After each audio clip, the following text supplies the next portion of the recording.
নমস্কার, আপনি শুনছেন ট্রাইব টিভি বাংলা ডিজিটালের পডকাস্ট ফিশ ফিশ, আর আমি অভিনন্দা বলছি। আজকালকার দিনে আমরা প্রত্যেকেই একবার হলেও কখনো নেগেটিভ চিন্তার চক্রব্যূহে পড়েছি, এমনকি ডিপ্রেশনের মধ্যে দিয়েও গেছি। তবে প্রশ্ন হলো, নেগেটিভ চিন্তা আসে কেন? কিভাবে দূর করবেন নেগেটিভ চিন্তা? জ্যোতিষ মতে এর কি প্রতিকার? ট্রাইব টিভি বাংলা ডিজিটালের পডকাস্টের আজকের এপিসোডে রইল এই বিষয়ে বিশদ তথ্য। নেগেটিভ চিন্তা কেন আসে? যেই 5 কৌশলে আসবে পজিটিভ ভাইবস। জ্যোতিষ মতে কি রয়েছে সেই 5টি কৌশল? জীবনের প্রতিটি মোড়ে আমরা নানা রকম অনুভূতির মুখোমুখি হই, কখনো আনন্দ, কখনো হতাশা। তবে মাঝে মাঝেই এমন হয় যখন অকারণে মনের মধ্যে নেগেটিভ চিন্তা বা হতাশার ভাব চলে আসে। কেন এমন হয় আর কিভাবে জ্যোতিষশাস্ত্রের আলোকে আমরা নিজেদের চিন্তাভাবনায় পজিটিভ ভাইবস আনতে পারি, চলুন জেনে নিই। নেগেটিভ চিন্তা আসে কেন? নেগেটিভ চিন্তার অনেকগুলো কারণ থাকতে পারে। কিছু সাধারণ কারণ হলো অবিশ্বাস বা আত্মবিশ্বাসের অভাব। নিজের প্রতি ভরসা না থাকলে মনের মধ্যে সংশয় এবং সংশয় থেকে ভয় জন্ম নেয়। তারপর রয়েছে দৈনিক চাপ এবং উদ্বেগ।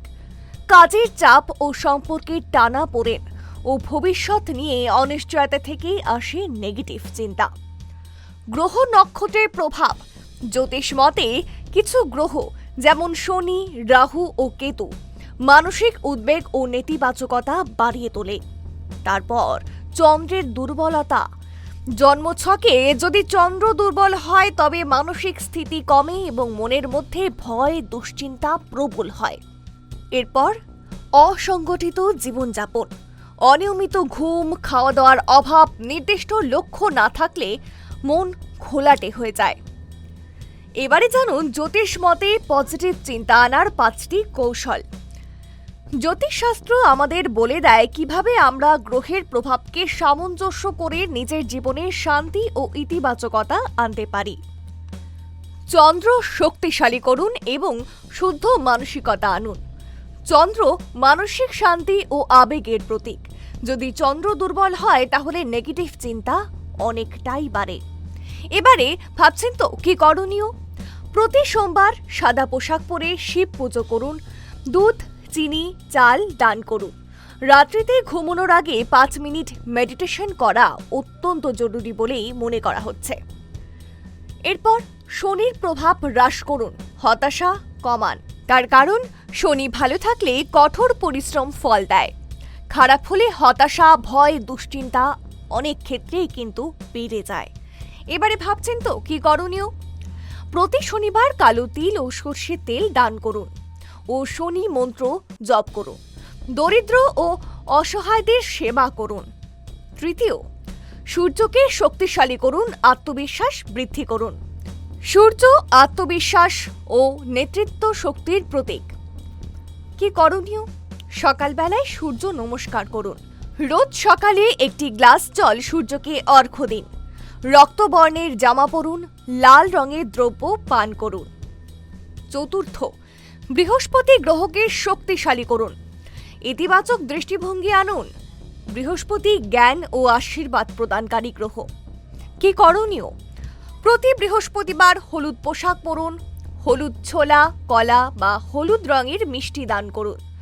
গুরুর প্রতি শ্রদ্ধা ও নিয়মিত পাঠ বা উপদেশ গ্রহণ করুন। পঞ্চম, মুক্ত রত্ন ধারণ বা জ্যোতিষ পরামর্শ গ্রহণ করতে পারেন। যদি আপনি বারবার নেতিবাচক পরিস্থিতির সম্মুখীন হন তবে নিজের জন্মছক দেখে রত্ন ধারণ করুন। কি করণীয়?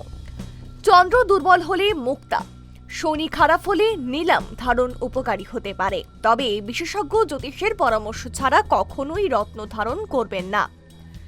এবারে জানাবো দৈনন্দিন জীবনে ঠিক কি করলে নেতিবাচক চিন্তা দূরে থাকবে এবং পজিটিভ ভাইবস আরও বাড়বে।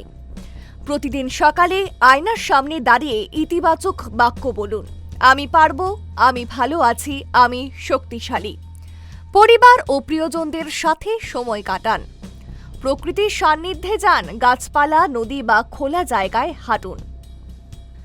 আসলে নেগেটিভ চিন্তা আমাদের জীবনের স্বাভাবিক অংশ, তবে তা যদি দীর্ঘস্থায়ী হয় তাহলে তা মন ও শরীর দুটিকেই ক্ষতিগ্রস্ত করবে। জ্যোতিষশাস্ত্র শুধু ভবিষ্যৎ বলার মাধ্যম নয়, বরং এটি এক ধরনের গাইডলাইন, যার মাধ্যমে আমরা নিজেকে উন্নত করতে পারি। নিয়মিত কিছু অভ্যেস আর মানসিক সচেতনতা আপনাকে এনে দিতে পারে এক নতুন পজিটিভ জীবন। নিজের ভেতরের শক্তিতেই বিশ্বাস রাখুন। গ্রহেরা পথ দেখাতে পারে, কিন্তু হাঁটতে হবে আপনাকেই। আপনাদের কেমন লাগছে ট্রাইব টিভি বাংলা ডিজিটালের পডকাস্ট ফিশ ফিশ? কমেন্ট বক্সে লিখতে ভুলবেন না এবং তার সঙ্গে এটাও জানান যে কি কি বিষয়ের উপর পডকাস্ট শুনতে আপনিও আগ্রহী।